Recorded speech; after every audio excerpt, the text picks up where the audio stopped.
Assalamualaikum warahmatullahi wabarakatuh ya. Terima kasih telah melakukan pemaharan baik untuk terawangan dua benda ya. Yang pertama yaitu yang cacing kanilnya dulu, karena ini menarik ya. Cacing kanil ini menarik. Buat teman-teman yang belum tahu cacing kanil ya, boleh searching di Google ya, ketik aja cacing kanil begitu, maka teman-teman semua akan mendapati suatu bentuk wesi aji ya. Kenapa kok wesi aji? Karena dia itu besi yang berharga begitu, yang ukurannya tidak lebih besar dari kelingking manusia. Kemudian dia memiliki look ya, baik itu looknya itu 1 atau looknya 3. Nah, cacing kanil terkenal ya di Indonesia. Kenapa? Karena cacing kanil itu merupakan senjata pegangan Insinyur Soekarno ya, sang proklamator Republik Indonesia. Jadi memang cacing kanil ini terkenal di kalangan supranatural karena memang pernah ya menjadi senjata andalan dari Insinyur Soekarno. Nah, kalau yang dimiliki oleh Insinyur Soekarno itu dulunya disimpan atau berada di dalam tongkat komando yang selalu beliau bawa. Jadi kalau beliau foto-foto ya kan selalu memegang tongkat komando. Nah, di dalam tongkat komando itulah terdapat cacing kanil ya. Pemiliknya itu adalah Insinyur Soekarno.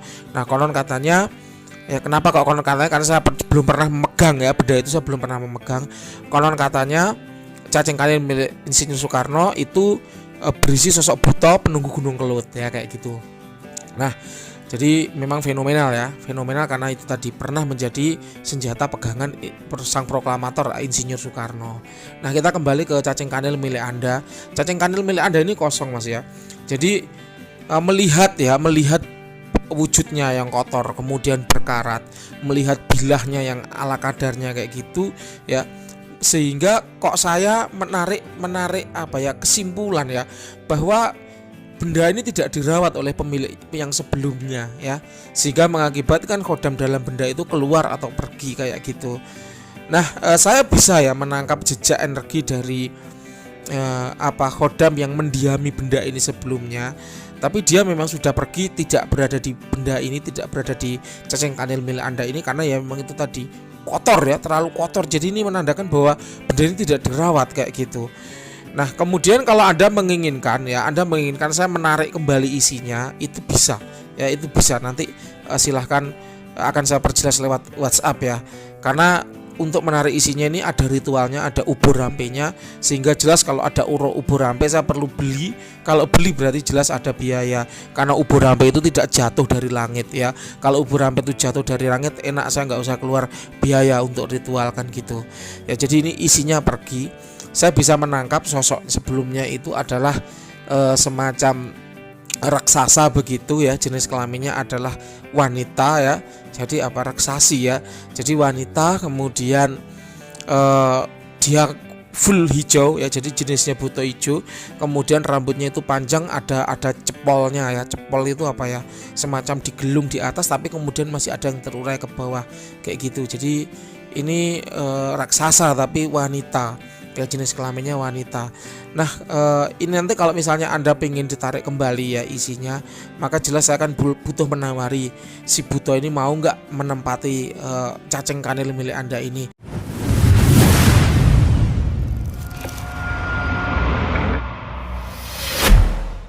Jadi otomatis supaya si khodamnya ini mau ya, maka cacing kanil dicuci dulu ya. Silahkan Anda cuci ya, silahkan cari ya seorang empu atau seorang perumat pusaka ya yang dekat dengan rumah Anda. Ini cacing kanilnya dibersihkan, dicuci bersih, kemudian diwarangi ya, kemudian warangkannya di pelitur yang bagus, yang bersih, dipasang yang cakep. Setelah dipasang cakep dikasih minyak ya, dikasih minyak. Nanti jenis minyaknya saya beritahu kalau memang Anda berminat isinya dikembalikan ya, kayak gitu. Tapi seandainya kok Anda tidak berminat mengembalikan, maka ya sudah nggak apa-apa ya. Jadi cacing kanil ini hanya akan menjadi koleksi benda kosong ya, benda kosong.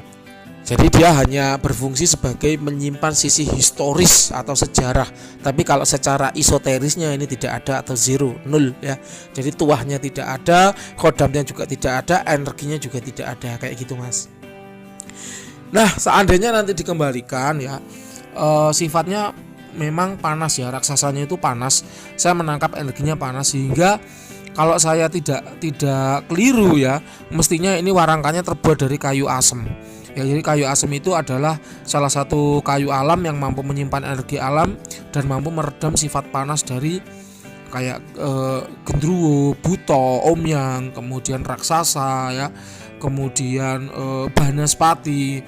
karakter kodam harimau kayak gitu, karakter panasnya itu mampu diredam dengan baik oleh kayu asam itu. Jadi kalau saya tidak salah ya, mestinya kayunya ini kayu asam karena untuk meredam sifat panasnya itu. Oke, itu untuk cacing kanilnya ya, yang jelas kosong ya. Kemudian kita ke benda yang kedua yaitu batu ya. Batu ini berhodam ya, batu ini berhodam. Saya menangkap ada sosok wanita ya, hodam wanita di situ. Untuk wujudnya sendiri dia wanita kurus tinggi ya, rambutnya panjang sepantat, kemudian memakai baju berwarna coklat gelap ya, kemudian ada aksesorisnya berwarna hitam, kemudian dia memakai semacam celana kain berwarna hitam, terus di luar celana kain itu ada semacam bukan rok ya, tapi ada kain yang diikatkan atau dililitkan begitu di pinggangnya sehingga membentuk seperti rok berwarna kuning ya. Itu untuk khodamnya. Kemudian karakter dari khodamnya ini adalah dark entitas ya. Dark entitas itu adalah khodam irengan yang mana kalau digunakan untuk suatu hal yang bersifat keliru, bersifat salah, itu tuahnya lebih cepat ya dibanding dengan digunakan untuk suatu yang bersifat kebenaran. Contoh begini, Anda mau menggunakan pengasihan ya, dark entitas pengasihan. Ketika Anda mau menggunakan tuah pengasihannya untuk menggait wanita ya, free sex begitu, maka akan cepat jalan tuahnya dibanding apabila digunakan untuk kebaikan, contohnya mengembalikan pasangan yang minggat, Bapak putra giling misalnya ya.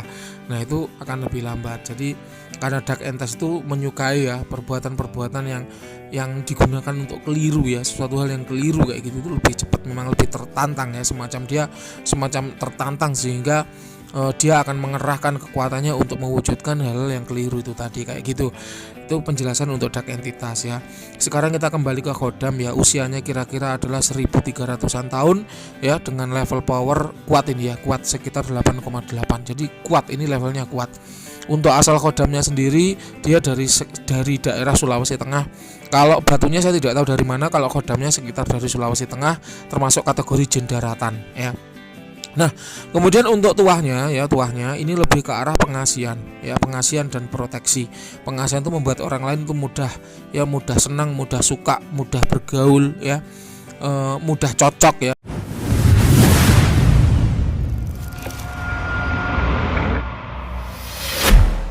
Sehingga kalau orang lain ngomong dengan kita tuh lebih betah kayak gitu. Jadi mudah hubungan sosial tuh menjadi lebih mudah kayak gitu. Itu untuk pengasihan tuh kayak gitu.